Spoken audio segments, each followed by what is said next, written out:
नमस्कार, मेरा नाम है शिखा।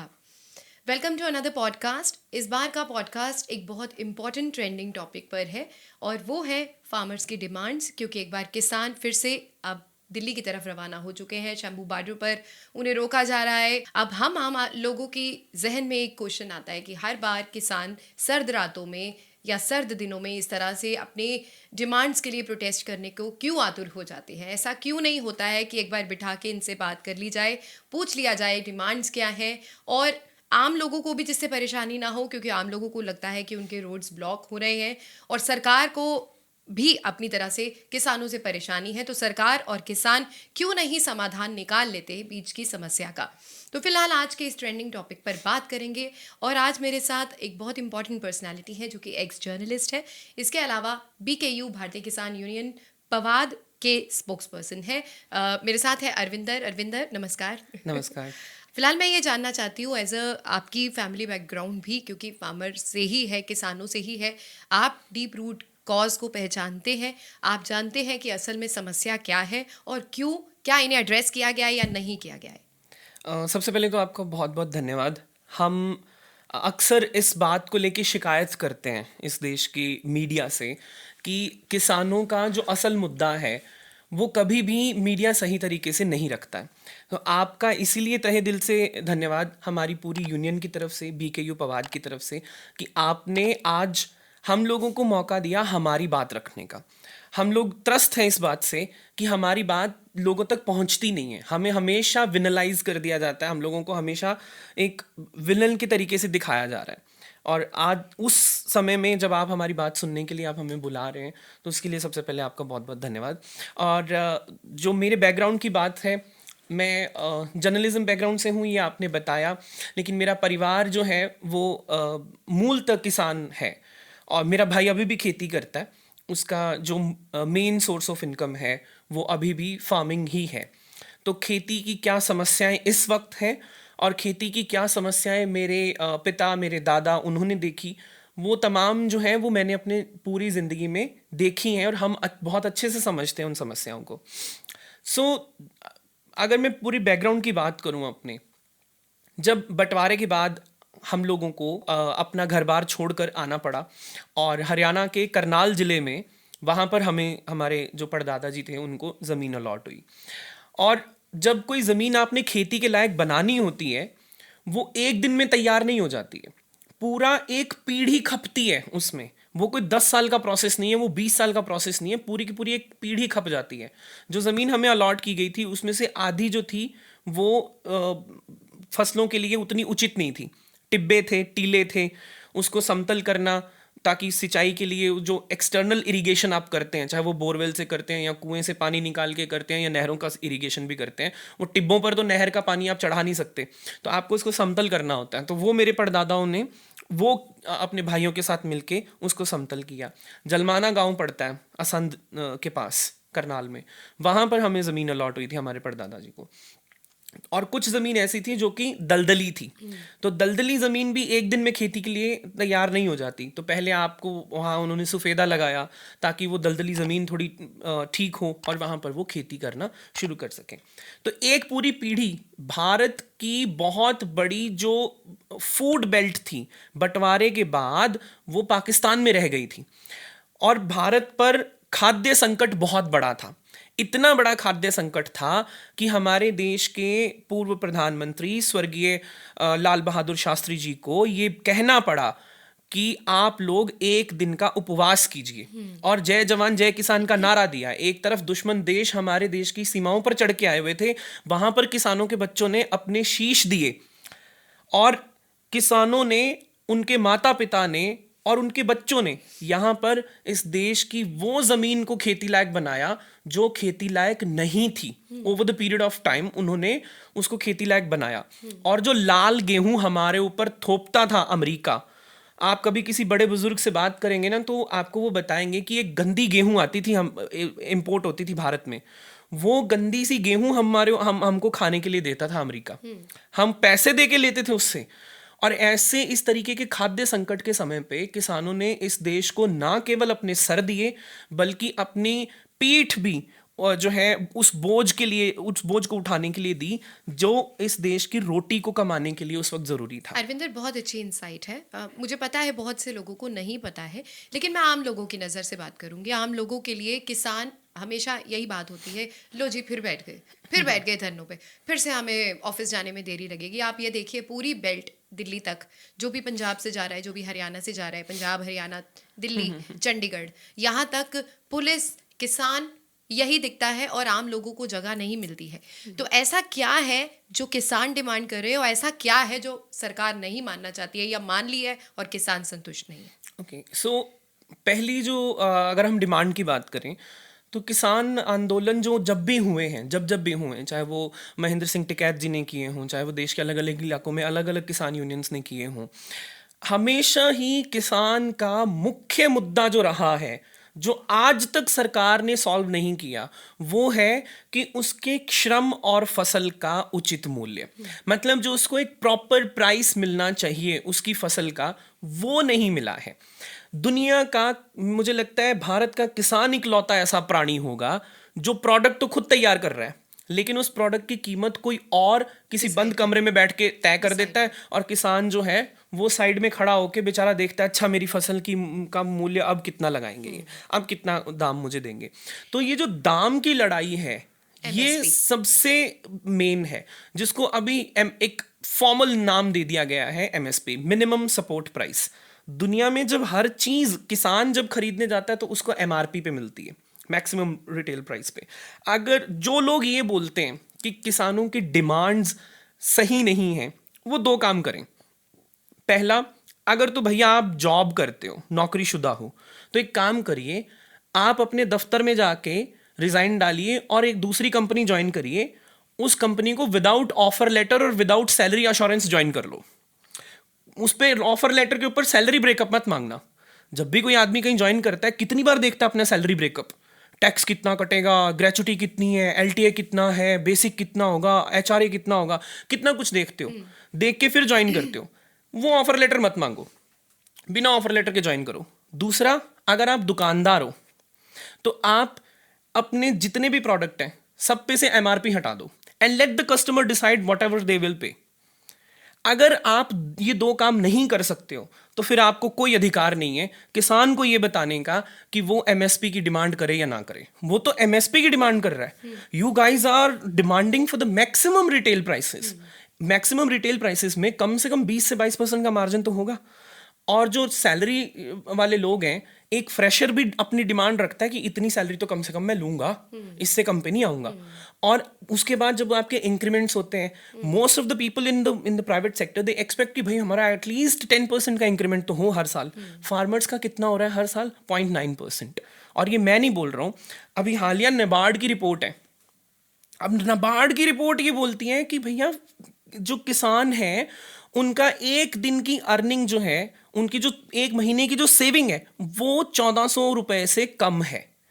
मतलब उतनी अर्निंग जो चंडीगढ़ में एक आदमी बारबेक्यू नेशन चला जाता है ना, तो एक आदमी का खाना उससे ज्यादा स्पेंड कर देते हो आप एक इवनिंग में। और उतनी इनकम उसकी बेचारे की एक महीने की है। वो क्या अपने बच्चे पढ़ाएगा? और ये तो नाबार्ड की रिपोर्ट है। मैं आपको ये कहूँ, उन्होंने तो सैंपल ही बहुत छोटा लिया है। अगर आप विदर्भ के किसानों की, उत्तर प्रदेश के किसानों की, बिहार के किसानों की अगर स्पेसिफिक स्टेट वाइड अगर सर्वे किया जाए ना, तो 24 से 21 रुपए से ज्यादा का पर डे की इनकम नहीं निकलेगी किसी किसान ये की। तो है, क्योंकि तेलंगाना के किसान भी जब जंतर मंतर पे बैठे थे, तब आई थिंक उन्होंने बहुत लंबा टाइम एजिटेशन किया था सरकार के कानों तक अपनी डिमांड्स पहुंचाने का। मुझे नहीं पता उनकी डिमांड्स यही थी रिलेटेड टू पंजाब हरियाणा या कुछ और थी, लेकिन हमने ये देखा था कि उन्होंने चूहे खा के अपना प्रोटेस्ट किया था, नंगे बदन सर्दी की रातों में बैठ बैठ के यहाँ तक protest कि किया अपना मल मूत्र तक पिया था उन्होंने विरोध था। करते बिल्कुल। हुए। तो इस तरह से किसान की हालत है, जो किसान सबके लिए खाना उगा रहा है। लेकिन Arvinder, I am sorry, I am interrupting you. किसानों की इमेज सरकार और मीडिया जो पोर्ट्रे कर रही है कि ये तो बड़ी गाड़ियों में घूमते हैं, इनके कर्जे माफ़ नहीं होने चाहिए। अगर किसान ये भी डिमांड कर रहा है कि हमारे ऊपर सिर्फ कम आमदन का प्रेशर नहीं है, हमारे ऊपर जो मौसम की मार है, बगैर मौसम जो बरसात होती है, ओले पड़ते हैं, उनका भी प्रेशर है, तो आप हमारे कर्जे कीजिए, क्योंकि सुसाइड हो रहे हैं वो बहुत ज़्यादा एक्सट्रीम है। अभी I don't know data release हुआ है या नहीं। तो सरकार तो कह रही है कि नहीं जी ये तो बड़ी गाड़ियाँ लेके आती है, प्रोटेस्ट में हमने दिखाई है। मीडिया खालिस्तानी का टैग भी लगा रहा है, तो आप उसे कैसे देख रहे हैं? ओके, एक तो पिछले 10 सालों में ना हमारे देश में जो सहनशीलता है ना, लोगों की जो टॉलरेंस है, वो बहुत घटती जा रही है, बहुत घटती जा रही है। इस देश में इससे पहले भी विरोध प्रदर्शन हुए थे। ये जो सरकार दूसरों को विरोध प्रदर्शन करने से रोकती है ना, ये सरकार खुद एक प्रदर्शन का ही नतीजा है। अन्ना हजारे ने प्रोटेस्ट किया था रामलीला मैदान में, अरविंद केजरीवाल ने जमीन तैयार की थी और उस जमीन पर जो राजनीतिक फसल उगी थी वो बीजेपी ने काटी है। वो जो कांग्रेस के खिलाफ रोष इकट्ठा हुआ था इस देश के रामलीला मैदान में, वो एक रोष से ही भाजपा को सरकार सत्ता हासिल हुई है। ऐसे अचानक से भाजपा के लिए प्रेम नहीं उमड़ा था किसी के दिल में। किसानों को ये खालिस्तानी बोल देते हैं। अभी वो छात्र जो प्रदर्शन कर रहे थे इलाहाबाद में, उन बेचारों को, उनको इन्होंने अर्बन नक्सली बोल दिया। ये घटिया तरीका कैसे है? अगर तो आप सिख हो तो आप सरकार के खिलाफ कुछ भी बोल दोगे तो आपको खालिस्तानी टैग कर देंगे। अगर आप हिंदू हो तो आपको अर्बन नक्सली टैग कर देंगे। अगर आप मुस्लिम हो तो फिर तो भैया, फिर तो कोर्ट आपको आके बचा गया तो बचा गया, वरना बिना चार्जशीट के एनएसए लगा के जेल में ठोक देंगे, आपके घर पे बुलडोजर चढ़ा देंगे। और कुछ मूर्ख लोगों को उन लोगों का घर टूटता हुआ देख के बड़ा अच्छा लगता है कि ओहो हो, मैं बोलना नहीं चाहता, इस देश के रमेश बदुड़ी जी, उन्होंने बड़ा घटिया शब्द इस्तेमाल किया था इस देश की संसद में। हमारे देश के मीडिया ने उसको जस्टिफाई करने की कोशिश की। एक चैनल है, बहुत चिल्ला चिल्ला के बड़ा यूं यूं करके देश जानना चाहता है टाइप की बातें करता है। उस चैनल ने बिना रीढ़ की हड्डी वाले पत्रकारों वाली हरकतें की थी और उस देश की सबसे बड़ी पंचायत में देश के नागरिकों और देश के नागरिकों द्वारा चुने गए, लोकतांत्रिक तरीके से चुने गए एक रिप्रेजेंटेटिव को इतनी घटिया और गंदी शब्दावली इस्तेमाल करने वाले बंदे को भी जस्टिफाई करने की कोशिश की थी। तो ऐसा मीडिया किसानों को कैसे हीरो दिखा सकता है? अरे छोड़ो ना, हमको हीरो दिखना ही नहीं है भैया। हम सिर्फ ये बोल रहे हैं कि आप हमारी बात ठीक से रखिए। किसानों को 3 जगहों पे विलेनलाइज किया जा रहा है, 3 जगह पे उनको क्रिमिनल दिखाया जा रहा है। पहला कि जी सड़कों पे रास्ता बंद कर देते हैं जी। मेरा एक सिंपल जवाब है उनको, क्या किसान ने सड़क बंद की है? किसान तो, आप जीरकपुर से निकलिए, वहाँ शंभू बॉर्डर पर लगा हुआ है धरना, जीरकपुर टू चंडीगढ़ हाईवे खुला हुआ है। अगर किसान किसी को दिक्कत देना चाहते तो वो तो ये भी रोड बंद करते। ये वाली सड़क क्यों खुली छोड़ी उन्होंने?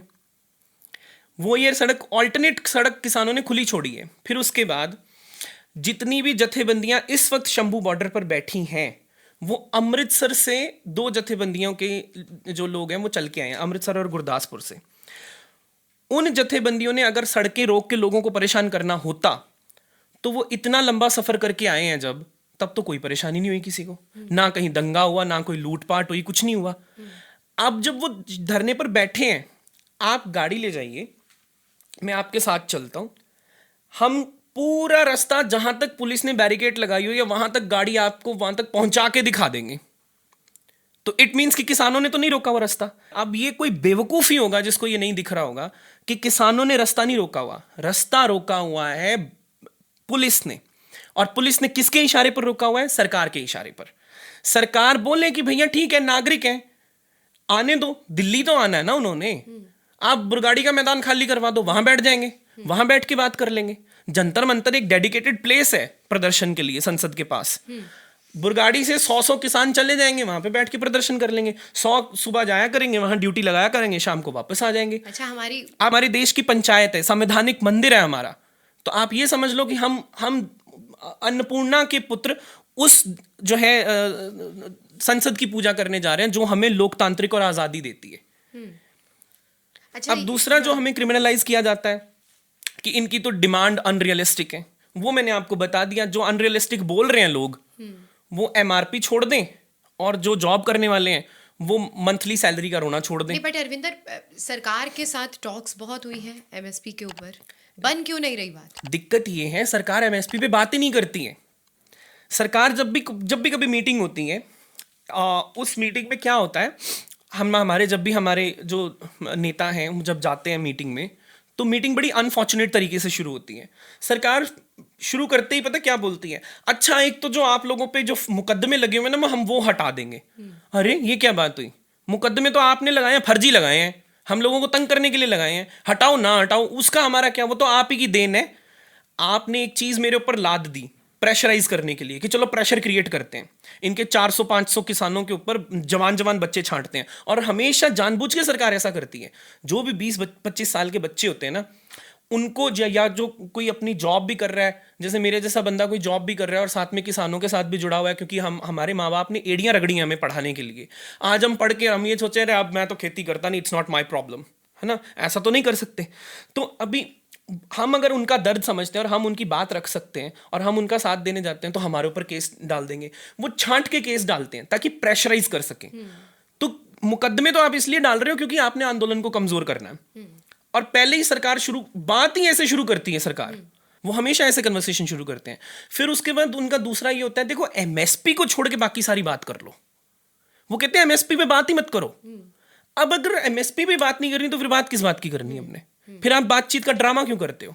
और अगर बातचीत सच में सरकार बातचीत कर रही है ना, मैं पूरी भारतीय किसान यूनियन जो एक पूरा हमारा एकता जो है, जो इस देश की तमाम भारतीय किसान यूनियन जो है, मैं उनकी तरफ से पूरी जिम्मेदारी के साथ पूरी भाजपा को यह कहता हूं कि हमारी तमाम यूनियन से केवल 30 रिप्रेजेंटेटिव होंगे।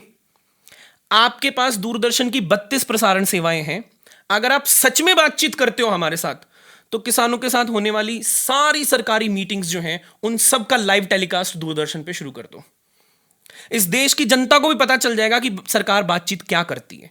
सरकार हमारे साथ बातचीत करती ही नहीं है, ये समस्या है। वो सिर्फ नाटक करते हैं, कभी चंडीगढ़ में आ जाते हैं बस भर के यहां आ जाओ। बट सरकार एमएसपी में प्रॉब्लम क्या है? क्या बाकी मुल्कों में इस तरह का या किसानों की डिमांड्स होती हैं जो भी वो प्राइस मांगते हैं, क्या उन्हें फॉलो नहीं किया जाता है या सरकार क्यों नहीं फॉलो करती है? इंडिया में क्या प्रॉब्लम है? बाकी मुल्कों में देखिए, अब ये प्रॉब्लम क्या है ये तो सरकार बता सकती है, उनको क्या दिक्कत है, हमें तो कोई प्रॉब्लम नजर आती नहीं है। बाकी मुल्कों में जो आपने पूछा, बाकी देशों में क्या है कि काफी ज्यादा जो खेती है वो सब्सिडाइज है, चाहे अमेरिका है चाहे यूरोपियन कंट्रीज है, वहां पर खेती जो है वो सब्सिडाइज है, बहुत ज्यादा सब्सिडाइज है, काफी सब्सिडी मिलती है किसानों को वहां पे।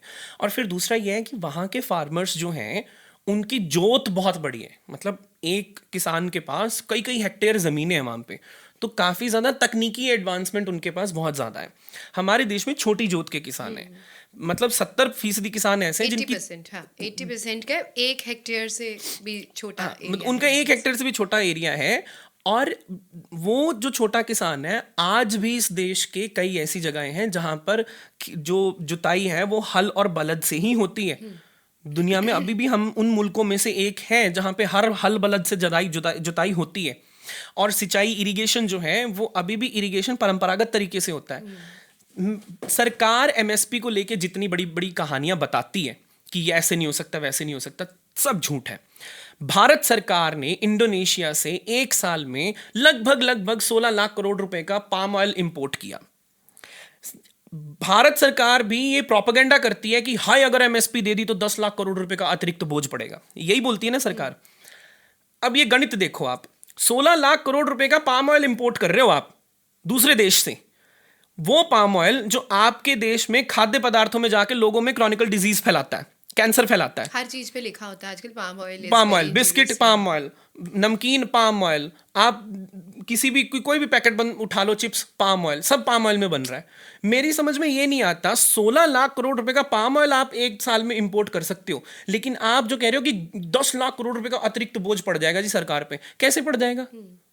क्यों पड़ जाएगा? आप सिर्फ 16 लाख करोड़ का ये कैंसर कारक तेल ही बेचना बंद कर दो ना भारत में, क्या दिक्कत है?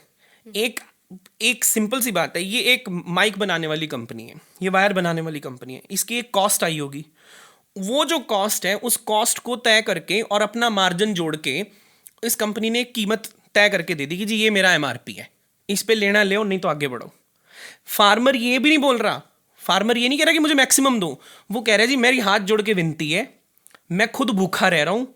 आज हमारे डल्लेवाल साहब जो हैं वो आमरन अनशन पे बैठे हुए हैं, 11 किलो वजन कम, उनका 11 किलो वजन कम हो गया। वो खुद भूखा रह के खुद को तकलीफ दे के सिर्फ ये बोल रहा है हाथ जोड़ के कि आप केवल इतना मेरे लिए लीगल गारंटी कर दो कि C2+50% फॉर्मूला जो स्वामीनाथन जी ने दिया था, जिसके लिए भाजपा ने बड़ी तालियां बजाई थी कि हाँ हाँ ये बहुत सही है, कांग्रेस को करना चाहिए करना चाहिए। अब जब आप सरकार में आ गए हो तो वहीं C2+50% फॉर्मूला से मेरा मिनिमम रेट तय कर दो भाई। ऊपर जो मिलेगा वो डिमांड एंड सप्लाई से, मार्केट जो भी मार्केट जो उस टाइम पे सिनेरियो होगा, उस इकोनॉमिक्स उस एक अर्थशास्त्र से वो तय होता रहेगा।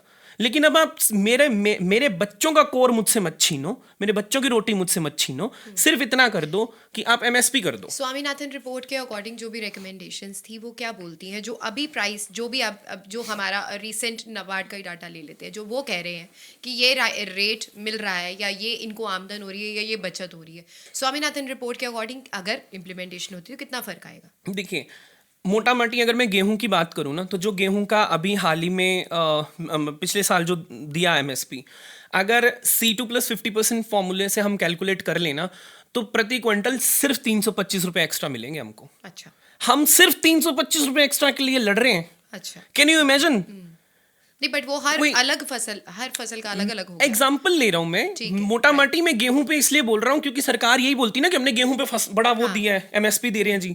तो गेहूं और धान पे ही देते हैं एमएसपी, और कोई फसल पे एमएसपी हमको मिलता नहीं है। धान में भी ये एमएसपी देने के लिए, एमएसपी ना देना पड़े उसके लिए इन्होंने 36 तरीके के हथकंडे अपनाए हैं भाजपा सरकार ने। ये बोलते हैं जी किसान अब पराली के पर्चे कर दिए सब पे, किसान को धान पे भी एमएसपी ना देनी पड़े उसके लिए सरकार चाल देखो कितनी लंबी चलती है। अभी हरियाणा में नायब सैनी की सरकार आई, नई सरकार चुन के आई। इस सरकार ने आते ही क्या किया कि एक तो अगर आप पराली जलाते पकड़े जाओगे तो आपके ऊपर आर्थिक दंड होगा, प्लस आपके ऊपर मुकदमा चलेगा, प्लस आप 2 साल तक मंडी में फसल नहीं बेच सकते। तो मतलब जो काम भाजपा जो है काले कानून लाके नहीं कर पा रही थी, तो कान यूं नहीं पकड़ पा रही थी, उसको यूं पकड़ लिया। कैसे? अब 2 साल का बेचारा जो किसान है, हमें शौक नहीं है पराली में आग लगाना, मजबूरी है हमारी, we don't have any option. और जो पराली जिसका ये दुहाई देते हैं ना, वो पराली को अगर हम आग लगा देते हैं तो उससे जो पोल्यूशन की ये दुहाई हमारे ऊपर डाल देते हैं। हम साल में कितनी बार पराली को आग लगाते हैं? सिर्फ एक सीजन में, और उसमें भी Indian institute of tropical metrology की रिपोर्ट ये कहती है कि दैट इज, वो जो पराली है, जो स्टबल बर्निंग है, उसका कंट्रीब्यूशन दिल्ली में होने वाले पोल्यूशन में मात्र 1% का है। बाकी आपका जिम्मेदार है फैक्ट्रियां और डीजल गाड़ियां। सरकार उन पे कोई नियम नहीं बनाती है जो 365 दिन चलती हैं। सरकार हमारे ऊपर प्रेशर डाल रही है जिसके पास कोई ऑप्शन ही नहीं है। और अगर हम पराली जला देते हैं और हमें मजबूरी है, जलानी पड़ेगी और कुछ कर नहीं सकते, कितने निपटारा करेंगे? कह रही है कि हमने ऐसी बहुत सी पॉलिसीज इकट्ठी की है, ऐसे बहुत सारे मॉडल्स हम लेके आए हैं नई किसानों को, और कुछ स्टेट्स में वो कोशिश कर रहे हैं कि किसानों को एजुकेट किया जाए कि पराली जलाने की समस्या, क्योंकि जलाने से आपकी जो मिट्टी की वो है उर्वरक शक्ति है वो भी कम होती है। तो सरकार क्या वाकई में किसानों को जागरूक कर रही है स्टेट्स में आके? और किसान क्या मानने को किसान तैयार इनसे है? ज्यादा जागरूक है। किसान इनसे ज्यादा जागरूक है। हम कहते हैं कि जो अपर लेयर बेकिंग है वो हमारी सॉइल की जो फर्टिलिटी है उसको कम करता है। वी आर रेडी टू क्या कहते हैं, डिसबर्स ऑल द स्टबल्स। हम लोग तैयार हैं उन स्टबल्स को जो है सेटल डाउन करने के लिए। बट वो कह रहे हैं कि शायद महंगी है ये जो भी। दिक्कत ये है, ये हमको बोलते हैं हैप्पी सीडर ले लो, ये बोलते हैं जी आप ट्रैक्टर छोटे नहीं बड़े ले लो। अब हैप्पी सीडर बलद के पीछे तो लगने से रहा, आप बैल के पीछे तो जोत नहीं सकते, तो जोतना आपको पड़ेगा वो ट्रैक्टर के पीछे। और ट्रैक्टर भी कोई छोटा मोटा ट्रैक्टर तो चलेगा नहीं उसमें, तो 2.5, 3, 4 लाख 5 लाख वाला, अब तो 5 लाख का कोई ट्रैक्टर आता नहीं है इस देश में। तो अब क्योंकि सरकार उस पर भी टैक्स पे टैक्स डालती जा रही है, तो बड़ा ट्रैक्टर लेना पड़ेगा, तो खर्चा बढ़ेगा। नहीं देगी जब आप रीजन देंगे कि हमें इस चीज के लिए करना है। यही दिक्कत है। सरकार कह रही है कि पराली का निपटारा तो तुम करो, हाँ, नहीं करोगे तो जुर्माना तुम पे लगाएंगे, केस तुम पे चलाएंगे, और तुमको 2 साल मंडी में फसल भी नहीं बेचने देंगे। लेकिन उसका सोल्यूशन हम नहीं देंगे, वो तुम देखो, वो तुम्हारी प्रॉब्लम है। सरकार तो बोल रही है कि हम सब्सिडी वाले रेट्स पे दे रहे हैं। कोई नहीं दे रहा है, कहीं नहीं मिल रहा है। ये बोलते हैं, अब क्या होता है जब आप पराली की मंचिंग करते हो ना, आप गेहूं लगाने के टाइम पे जब आप उसकी मंचिंग कर देते हो तो उसके नीचे ना एक सफेद रंग की सुंडी होती है। उस सुंडी को मारने के लिए एक अमेरिकन दवाई की जरूरत पड़ती है। आपको पता है उसकी मार्केट कॉस्ट क्या है 1 हेक्टेयर के लिए? 1225 रुपए। और हमारी मंथली इनकम अभी नाबार्ड की रिपोर्ट कितनी बोलती है? 1400 समथिंग। तो नंगा नहाएगा क्या और निचोड़ेगा क्या? ये सरकार जो है ये सिर्फ बतौलेबाज सरकार है। इस देश को 10 साल से जुमले सुनने की हो गई है आदत। तो कोई भी आता है वो जुमला सुना के चला जाता है। हाँ। 1 साल पहले भी जुमला सुनाया था कि हमारे तपश्चर्या में कमी रह गई थी, आज हम गुरु नानक देव जी के प्रकाश उत्सव पे तीनों कानून रिपील करते हैं, वापस लेते हैं और जो है किसान अपने घर वापस चले जाएं। हम वादा करते हैं कि हम एमएसपी पे कमेटी बनाएंगे। मेरी समझ में ये नहीं आता अब कमेटी बनानी क्यों है, जब स्वामीनाथन आयोग की सिफारिशें आ चुकी हैं, इतने लंबे टाइम से लंबित हैं। कांग्रेस ने हमको धोखा दिया, उन्होंने हमको उन्होंने ये जो है स्वामीनाथन आयोग की सिफारिशें लागू नहीं की। आपने तो मैनिफेस्टो में लिखा था 2014 के, भाजपा ने तो लिखित में मैनिफेस्टो में लिखा था कि एमएसपी पे इंक्रीमेंट्स जारी रहेगा और एमएसपी पे इंक्रीमेंट भी हम स्वामीनाथन आयोग की सिफारिशें भी लागू कर नहीं, देंगे। बट फिर उस लिहाज से तो सारी पार्टीज ही एक थाली की चट्टी बट्टी है। तो एक ही थाली के चट्टे बट्टे, कोई हमारा भी तो कोई भी implement सगा नहीं नहीं। करेगा उतनी जल्दी, क्योंकि लेकिन प्रेशर तो सबके ऊपर होता है सरकार प्रेशर में। सबके ऊपर है, पर ये जो सरकार है ये तो हमारा गला दबाने पे आ गई। वो तो आप नेक्स्ट कोई भी गवर्नमेंट आएगी वो आपको बताएंगे कैसे आप रवैया क्या है। जाने हम तो नहीं चाहते, देखो क्या है ना, हम नहीं चाहते कि ये सरकार गिरे और फिर कोई नई सरकार आए, फिर हम नए कन्वर्सेशन शुरू करें। नहीं, ये जो कि आप हर बंदे को समझना पड़ेगा, किसान की पॉलिटिक्स, इलेक्टोरल पॉलिटिक्स अलग चीज है और फार्मर प्रोटेस्ट अलग चीज है। फार्मर प्रोटेस्ट का इलेक्टोरल पॉलिटिक्स से कोई लेना देना नहीं है। हमारा कोई लेना देना ही नहीं है इलेक्टोरल पॉलिटिक्स से। कुछ किसानों ने अगर चुनाव लड़ भी लिया, कुछ किसान नेताओं ने, तो that is their call, but इसका मतलब ये नहीं है कि हमारी डिमांड्स गलत है। चलिए अरविंदर, ये सवाल अक्सर उठता है और बहुत सारे मिनिस्टर्स बोलते हैं ऐसा, मैं नेम नहीं लूंगी, बट वो कहते हैं कि बड़े किसान जो गाड़ी अफोर्ड कर सकते हैं, बड़ी से बड़ी गाड़ियां, उन्होंने फोटोज भी आपके, मैंने इंस्टाग्राम अकाउंट पे भी देखा, आपने इस चीज़ का खंडन किया है कि ये गाड़ियां जो मीडिया प्रमोट कर रहा है, ये गाड़ियां वहाँ की नहीं है, कहीं और की है, किसी और मुल्क की है, कहीं से किसी भी चीज़ को रिलेट कर दिया जाता है, ऐसी चीज़ें नहीं है।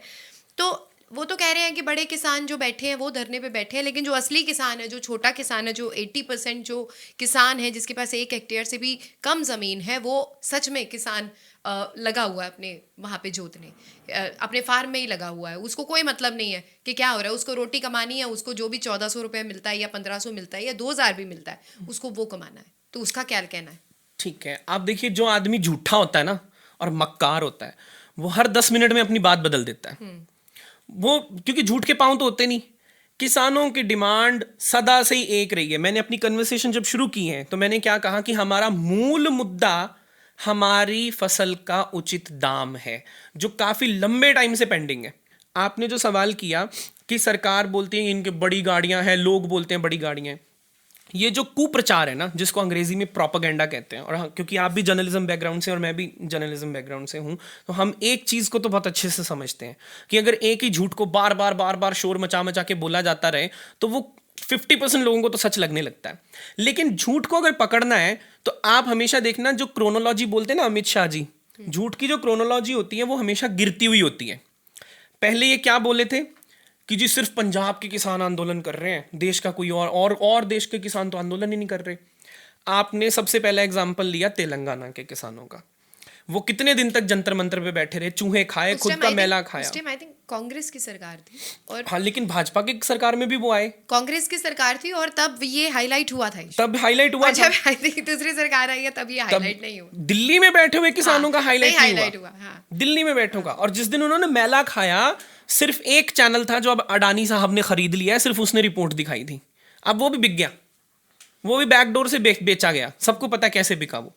अब दूसरा, जब इनको ये बस्ट हो गया, वहाँ महाराष्ट्र में विदर्भ के किसान मुंबई पहुँच गए, पूरा इंटरनेशनल मीडिया में आ गया, एक्सप्रेस वे के ऊपर पैदल चलते हुए किसान जाते हुए दिखे, तो इनका वो झूठ जो है वो फट गया। इन्होंने बोला जी सिर्फ पंजाब के किसान है। हरियाणा वालों ने बोला भाई पंजाब हमारा बड़ा भाई है, वहाँ से दूध लस्सी आई किसानों के लिए। वहाँ हरियाणा के किसानों ने इतना साथ दिया है, मैं कहता हूँ ऐसा नहीं है कि मैं हरियाणा से हूँ तो मैं हरियाणा वालों की बड़ाई कर रहा हूँ। लेकिन पंजाब के हमारे भाई बोलते हैं कि हम वहां पर आंदोलन बहुत मुश्किल हो जाता करना अगर हरियाणा वाले हम लोगों का साथ ना देते तो। नहीं, बट वही तो बात मैं कह रही हूँ अरविंदर, कि चाहे आपने प्रोपेगेंडा बोल दिया, लेकिन आम लोग देख रहे हैं कि असल में वो काजू बादाम पिज्जा बर्गर मैगी सब खा रहे हैं, तो किसान कहाँ से? वो तो उनके हिसाब से तो जो दिख रहा है वो बोल रहे हैं, तो इसका जवाब दे अब मैं अभी इसकी भी आपको बात बताता हूँ। हमारे हरियाणा के भाई जो हैं वो भी बहुत दिलदार हैं। हमारे पंजाब वाले तो चलो उनका तो इतिहास है, गुरु नानक देव जी ने लंगर लगाए थे, तो इनका तो वो किरत करो वंड छको वाला हिसाब है। और इनका तो गुरबाणी में है कि खावो खर्चो रल मिल पाई तोट ना आवे वाद हो जाई। इनका तो असूल है, वो तो उनका धार्मिक असूल है। अब जब उनका धार्मिक असूल है और हरियाणा जो है उस पे भी इन्फ्लुएंस है गुरु नानक देव जी का। करनाल में मंजी साहब गुरुद्वारा है। अब वहाँ के जो करनाल के सोने के व्यापारी थे, करनाल के कुछ को तो मैं भी जानता हूँ पर्सनली। एक तो हमारे गोल्डन हट नाम से एक ढाबा है, उसके मालिक हैं। अब वो तो किसान नहीं है, उन्होंने कंबल बांटे ले जाके किसानों को, तो उन्होंने बादाम बांटे तो किसानों को। व्यापारियों के सपोर्ट से ये सारा कुछ लगा है, राइट? ये सपोर्ट किसानों को किसानों की तरफ से, अपनी तरफ से नहीं। किसान केवल और केवल जो लेके गया था अपनी ट्रॉलियों में, वो लेके गया था अपने सूती मोटे सूत के कपड़े, और साथ में लेके गया था अपना अनाज। जो घी दूध है वो हमारा घर का है। अब ये घी दूध क्या मतलब, हम भैंसे नहीं पालते क्या, गाय नहीं पालते क्या? ये गाय को केवल माता का दर्जा देके सड़क पे छोड़ देते होंगे। हम लोग गाय पालते हैं और बकायदा पालते हैं, बड़े अच्छे से पालते हैं, हमारे घर के फैमिली मेंबर की तरह होता है। मेरे भाई की अभी पिछले दिनों गाय जो है वो मर गई थी, उसको मुंह खोर हो गया था, एक बीमारी होती है। तो लिटरली वो रोने तक आ गया था। हमारे घर के सदस्य की तरह होता है हमारा पशु।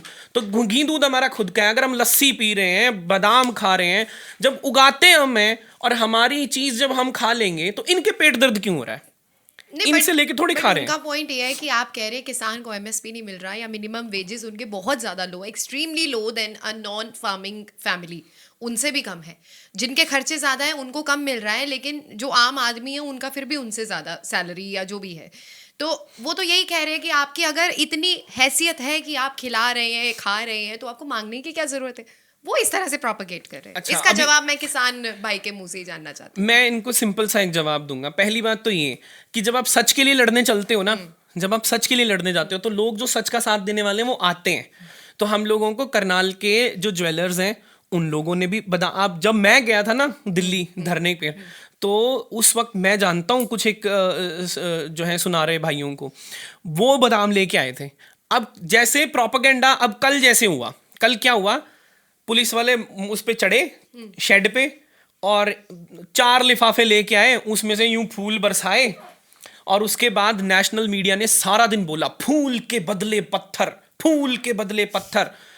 नेशनल मीडिया ने वो 10 लिफाफे खाली करने को शूट किया और उसको सारा दिन प्रोपोगेट किया कि देखो जी पुलिस तो इनके ऊपर फूल बरसा रही है लेकिन किसान पत्थर बरसा रहे हैं। और पत्थर मारने का एक वीडियो तक नहीं था उन चैनल्स के पास कि किसानों ने इनको पहले पत्थर मारा और फिर इन्होंने चलाए। और जबकि पिछले कई दिनों से ये गोले बारूद चला रहे हैं किसानों पे, जैसे कि वो किसी दूसरे मुल्क के लोग हैं, उसको नहीं मीडिया दिखा रहा। तो ये प्रोपेगेंडा ऐसे ही किया जाता है। वो एक दिन कोई बेचारा व्यापारी इनकी मदद करने के लिए 4 बादाम लेके पहुंच गया, इनके पेट में दर्द हो गई। ये लोग तब क्यों नहीं देखते जब नाबार्ड की रिपोर्ट आई है? वो हमारा तो नहीं है ना, वो कांग्रेस के बाप का है ना, हमारे बाप का है ना, समाजवादी पार्टी के है ना किसी और का है तो इन्हीं की सरकार का विभाग ना। जब इनके विभाग ने बोल दिया कि कमाई कम है तो फिर और कहां से सबूत चाहिए? अच्छा, सड़क को भी देख लो, ये गए मुंह उठा के सुप्रीम कोर्ट कि जी किसानों को उठाओ, रास्ता बंद कर रखा है। सुप्रीम कोर्ट ने इनको फटकार लगाई है। माननीय सुप्रीम कोर्ट ने कहा कि यार ये फालतू की पिटीशंस मत लेके आया करो। पिटीशन तक एक्सेप्ट नहीं की सुप्रीम कोर्ट ने। सुप्रीम कोर्ट ने ये कहा कि ये फालतू की पिटीशंस मत लेके आया करो। कहां रोका हुआ है रास्ता किसानों ने? क्या सबूत है तुम्हारे पास किसानों ने रास्ता रोका हुआ है? और जो लोग ये बोलते हैं ना कि फार्मर टैक्स नहीं भरते, भैया जब हम बीज खरीदते हैं ना तो बीज में जीएसटी इंक्लूडेड होता है। जब हम उर्वरक खरीदते हैं, यूरिया का गट्टा खरीदते हैं, उसके अंदर जीएसटी इंक्लूडेड होता है। बट ये आम लोगों को तो ये धारणा है कि जो भी आपको सामान मिल रहा है उनकी वो सब धारणा ही है सब्सिडाइज्ड है, सब सब्सिडाइज्ड है। उनकी धारणा ही है, उनकी धारणा है। सब्सिडाइज नहीं है, नहीं है ऐसा कुछ भी। कोई भी चीज सब्सिडाइज नहीं है। कुछ भी सब्सिडाइज जैसी चीज नहीं होती है। जो ये जो नहीं, यूरिया वो खाद छोटे पे किसान बड़े किसान सबको है, या जिसका हेक्टेयर के हिसाब से फर्क है उसको देख के ही देखा। ऐसा कोई सिस्टम ही नहीं है ना। अच्छा। हम तो कहते हैं बना लो सिस्टम जी। इनको हमारा कुछ किसी भी एक खाद पे मिलती है सब्सिडी, पर वो भी डायरेक्ट ट्रांसफर है। अब वो डायरेक्ट ट्रांसफर कैसे था? पहले क्या होता था, क्रॉस सब्सिडी होती थी। वो किस तरीके से होती थी कि जैसे मान लीजिए 1,000 रुपए का यूरिया का गट्टा है, ठीक है, तो यूरिया का गट्टे पे एक बैग के ऊपर 1,000 की जगह हम जब खरीदने गए तो हमने सरकारी दुकान से लिया। इनकी सरकारी दुकान है, वहां बाकायदा सिस्टम है, आपका पंजीकरण होता है, कार्ड बनता है, आपका पट्टा देखा जाता है जमीन का कितना है, पूरा डेटा है सरकार के पास, सब कुछ होता है। वहां आपके फिंगरप्रिंट लगते हैं। ऐसे ही नहीं कि मुंह मुंह उठा के कोई भी हाथ हिलाता आया और वो खाद लेके चला गया सब्सिडाइज, ऐसे नहीं होता। और ऐसा भी नहीं है कि कोई आया, मान लो अरविंदर सिंह आया और उसने उसकी ज़मीन तो है 50 किल्ले और वो सब्सिडाइज खाद लेके जा रहा है अपनी मनमर्जी से कई कई क्विंटल। ऐसा नहीं होता। एक सिस्टम बना हुआ है, बाकायदा राशनिंग होती है उसकी, और वो राशनिंग के हिसाब से ही आपको यूरिया मिलती है। फालतू नहीं मिलेगी कि आप जाके कालाबाजारी करो। कालाबाजारी करने के लिए नहीं यूरिया मिलती, कालाबाजारी सरकार खुद करती है। सरकार के जो अपने सगे व्यापारी लोग हैं ना, उन्होंने जमीनें दे रखी हैं आगे बट्टे पे। वो बट्टे पे जमीन जो दे रखी है, वो किसान जो है वो प्राइवेट खाद खरीद के लाता है, क्योंकि बट्टे की जमीन को सरकार जो है वो राशनिंग में काउंट नहीं करती। जब खाद का आवंटन होता है उसमें काउंट ही नहीं करती सरकार। वो बट्टे को उन्होंने व्यापारियों ने दे रखी है जमीनें बट्टे पे किसानों को। किसान बेचारा उसमें मरता कुड़ता है, जो मर्जी करता है, उसको एक्स्ट्रा कॉस्ट पड़ती है। इसीलिए हम जो मेरे जैसे लोग हैं, हम ये कहते हैं कि स्वामीनाथन आयोग की C2+50% प्लस एक्स फॉर्मूला लागू करो। C2+50% भी नहीं, एक्स डालो, क्योंकि वो जो एक्स्ट्रा कॉस्ट उसको पड़ रही है वो भी काउंट करो उसमें। तो खैर वो तो बात की बात है, ये तो A2+FL देने में भी मर रहे हैं, तो C2 तो बहुत दूर की बात है। तो अब उसके ऊपर जो कॉस्ट पड़ी है वो भी एक एक्स्ट्रा कॉस्ट है। ये क्या करते हैं, वो जो धन्ना सेठ हैं उनके पास मोटी ज़मीन है, वो उस खाद को लेते हैं, सब्सिडाइज खाद को, और फिर उसकी वो कालाबाजारी करते हैं। थाने में यूरिया बटी है, कई बार हरियाणा में थाने में यूरिया बटी है। इतने बुरे हाल हुए हैं किसानों को। जो ये कहते हैं ना सब्सिडी, इतनी आसान नहीं है जी सब्सिडी लेना भी इनसे। पहले क्या होता था, हमको 1,000 रुपए के गट्टे के ऊपर 500 रुपये देने पड़ते थे डायरेक्ट सरकारी दुकान में जाके, और सरकारी दुकान से हम सीधा अपना खाद का गट्टा उठा लेते थे। लेकिन अब क्या होता है, अब होता है हमको पहले 1,000 रुपया देना पड़ता है, जाके पूरा लेंगे जी। सिस्टम सारा वही है, सरकारी दुकान है, राशनिंग है, सब कुछ है, आइडेंटिफिकेशन है, एवरीथिंग इज देयर। फर्क क्या डाल दिया नरेंद्र मोदी की सरकार ने, हमको तंग करने के लिए, हमें परेशान करने के लिए, कि नहीं नहीं तुम पहले 1,000 रुपया भरो, हम फिर सोचेंगे 6-7 महीने बाद तुमको 400 रुपये वापस करेंगे सब्सिडी बोल के, तुम्हारे खाते में डालेंगे। ठीक है। ऐसा कर रही है सरकार। अब जब मैं 1,000 रुपये का गट्टा लेने जा रहा हूं, मैंने मान लो 10 गट्टे लेने हैं, तो 10,000 तो मुझे देना पड़ेगा ना। और मुझे मिला है क्या 10,000? मेरा तो आप एमएसपी पे, आप मुझे तो एमएसपी देने के लिए तैयार नहीं हो। मेरे को सब्सिडी का क्या भाव? आपने जो मुझे सब्सिडी देनी है वो मुझे देनी है 6 महीने बाद मेरे खाते में आएगी। जब वो 6 महीने बाद मेरे खाते में आएगी, तो आप 10,000 रुपये जो मैंने सरकार को 10,000 की बनी खाद, तो 10,000 का आप 50% सब्सिडी लगा लो, तो 5,000 रुपये जो मैंने सरकार को दे दिए, जो सरकार के खाते में पड़े हैं, let's count with 6% rate of interest.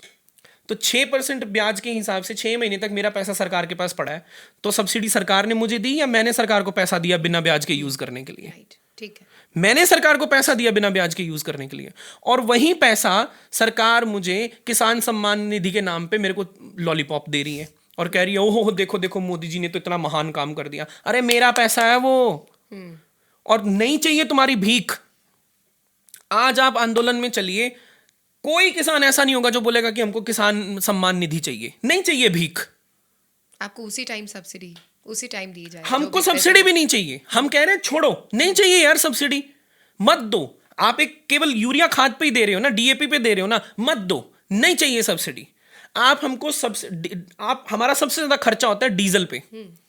Diesel subsidise है, उसी पेट्रोल पंप से हम लेते हैं, जिस पेट्रोल पंप से BMW वाला ले रहा होगा, उसी पेट्रोल पंप से एक ट्रैक्टर वाला ले रहा है, उसी पेट्रोल पंप से जो है पीटर इंजन वाला ले रहा है। फिर ये कहते हैं बिजली पे आपको सब्सिडी मिल रही है। अरे तो पंजाब में 300 यूनिट तो आप लोगों की भी फ्री है।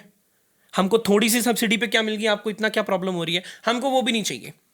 हम क्लियरली बोलते हैं कि हमको नहीं चाहिए सब्सिडी, बट सब्सिडी बंद करने से पहले आप लोग हमको C2+50% +X फॉर्मूले के हिसाब से हमको MSP दो। चलिए ठीक है, thank you so much Arvinder. मैं बस एक 2-3 लाइंस में बस आपसे कंक्लूजन जानना चाहूँगी। जो फार्मर्स अभी भी सर्दी रातों में, सर्द दिनों में बैठे हैं वहाँ पर, और लोगों की नज़र में कि ये तो रोज़ बैठ जाते हैं, उनके लिए एक मैसेज दे दीजिए। मैं उन लोगों को यही कहूँगा कि भाई प्लीज़ घर में बैठ के ओपिनियन मत बनाओ, लेट्स मीट। आप आओ, हम आपको चाय पानी भी पिलाएंगे, खाना भी खिलाएंगे। हाँ ठीक है, अब हम अपना फंड का भी डिटेल आपको दे देंगे, कहाँ से आती है हमको फंडिंग, हम उसकी भी डिटेल दे देंगे। उसमें आपको कोई टेरर फंडिंग, कोई खालिस्तानी फंडिंग, कोई कनेडियन फंडिंग लगती हो तो आप हमको जो सज़ा देनी है दे देना। पर प्लीज़ आप एक बार हमारे बीच आइए और एक बार देखो पहले। हाँ आके हम जिस MSP के लिए लड़ रहे हैं ना, वो इस देश की शक्लो सूरत सुधार देगा। इस देश की 60% आबादी डायरेक्टली खेती पे निर्भर करती है, और लगभग लगभग 15 से 16% और ऐसी आबादी है जो इनडायरेक्टली खेती पे निर्भर करती है। जब किसान की जेब में पैसा आएगा तो जो दुकानदार है, व्यापारी है, जो गल्ले पे बैठे हुए लाला जी हैं, ऐसे ही थोड़ी लाला लोग भी हमारा समर्थन करने आ रहे हैं। उनको भी पता है कि अगर उसकी जेब में पैसा आएगा तभी तो आके वो मेरा सामान खरीद पाएगा। तो वो लोग भी हमारा समर्थन कर रहे हैं, बेवकूफ़ लोग नहीं है। हम लोगों को जो भी मदद करने आ रहा है उसको भी पता है कि इसमें सबका भला है। वो MSP जब मिलेगी तो उसके बहुत फायदे हैं। पहला, इस देश का जो अर्थशास्त्र है, वो जो कैश फ्लो का ऑर्बिट है, वो एक्सपेंड होगा। कोई भी नॉर्मल जो 12वीं पास का अर्थशास्त्र पढ़ा हुआ छात्र है वो समझ सकता है कि जब फार्मिंग सेक्टर एम्पावर्ड होगा तो 70% लोग जो हैं सीधे सीधे एम्पावर्ड होंगे, और उससे हमारा जो भारत की जो छवि है, हमारी जो इकोनॉमी है, वो अच्छी एक्सपेंड होगी, उसका ऑर्बिट बढ़ेगा। फिर हमारे प्राकृतिक संसाधनों का जो दोहन है वो कम होगा। कैसे? अभी हम लोगों को सिर्फ धान पे MSP मिलती है। आप सोचो 32 की 32 फसलों पे हमको MSP मिले, हमको बाजरे पे भी मिले, हमको मक्के पे भी मिले, तो हम लोग धान क्यों उगाएंगे? हरियाणा में मेरा जो अपना राज्य है, वहाँ पे झज्जर, ये रोहतक, जींद, इन जिलों में किसानों को आप कपास पे, मक्के पे, बाजरे पे, इन पे आप MSP देना शुरू कर दो। हम नहीं उगाएंगे धान। अरे धान में बहुत प्रॉब्लम्स हैं, धान उगाने में आपकी जान निकल जाती है। हम नहीं उगाएंगे। उससे क्या होगा? उससे पानी बचेगा, और स्टबल भी नहीं होगा। स्टबल नहीं होगा तो स्टबल तो बर्निंग भी आपका नहीं होगी। मतलब मेन रूट कॉज जो ज़्यादा से ज़्यादा किसान धान ये सब कुछ उगा रहे हैं, जिससे पानी की किल्लत भी, क्योंकि बहुत सारे ऐसे पॉकेट्स हो चुके हैं जो कि डार्क ज़ीरो जोन है। वाटर जोन बन चुके हैं, उसकी प्रॉब्लम यही है कि MSP नहीं मिल रही है बाकी फसलों पर। MSP मेन रूट कॉज है। आप सोचो, इस देश में खेती नहीं, पूरा का पूरा सिस्टम चेंज हो जाएगा। आप अगर MSP मिलेगी तो कम पानी वाली जो फसलें हैं किसान वो उगाएगा, कम पानी वाली फसलें उगाएगा, तो उससे जो है प्राकृतिक संसाधन जो हैं वो भी सस्टेन होंगे, रिचार्ज हो पाएगा ग्राउंड वाटर, और वो भी एक सस्टेनेबल डेवलपमेंट की तरफ हम बढ़ पाएंगे। At the end of the day हम लोग, we all are human beings, और कृषि जो है वो मानव सभ्यता का मूल है। अगर आप खेती को बाहर निकाल दो ना मानव सभ्यता से, forget about these technology and internet and everything, आप सिर्फ खेती को अगर निकाल दो ना, तो आप सोचो एवोल्यूशन के पूरी की पूरे सिस्टम में ये वो सीढ़ी है जिसके हटने से पूरा का पूरा महल धराशायी हो जाएगा। सो खेती मूल है। आप सस्टेनेबल डेवलपमेंट अगर करना चाहते हैं तो सबसे पहले आपको खेती को ही सुधारना होगा, और उसका सुधार आप बंद कमरों में बैठ के नहीं कर सकते। हैफेड के दफ्तरों में और कृषि मंत्री ने अपनी मनमानी कर ली और उससे हो गया। अरे यार, आप लोगों को, पार्टियों को चंदा चाहिए, और आप चंदे लेने के लिए कॉरपोरेट सेक्टर के पास जाते हो और उनकी गुलामी करने लग जाते हो। मत करो ये, क्योंकि अनाज तुम्हारे बच्चों ने भी खाना है। चलिए, आई होप आज बहुत सारे हमारे डाउट्स आम लोगों के भी, और बहुत सारे जो पीढ़ी बैठी है जिन्हें लगता है कि किसान के पास बहुत पैसा है, ये सब एक प्रोपेगेंडा के तहत ही हो रहा है। बहुत सारे इंसाइट्स ऐसे मिले हैं आज, ख़ास तौर पर जो कि जिनकी फैमिली फार्मिंग को रिलेटेड है और जिनके पास जर्नलिज्म की भी सेंस है, और जैसे जर्नलिस्ट आजकल के सो कॉल्ड जर्नलिस्ट चल रहे हैं उनके ऊपर ये हमारा आज का पॉडकास्ट। आई होप कुछ कुछ काफ़ी चीज़ें क्लियर हो गई हैं। हमारा यही अप्रोच था कि चल क्या रहा है और जिस तरह से दिखाया जा रहा है उस चीज़ का खंडन किया जाए कि असल में सच्चाई क्या है। उम्मीद है आपको आज की इंसाइट्स अच्छी लगी होगी। Thank you so much Arvinder for giving thank you us very time. Much. और अच्छा लगा हमें आप आए हमारे पास, और ऐसी और बहुत सारी चीज़ों के साथ हम आपसे मिलते रहेंगे। Thank you so much for watching.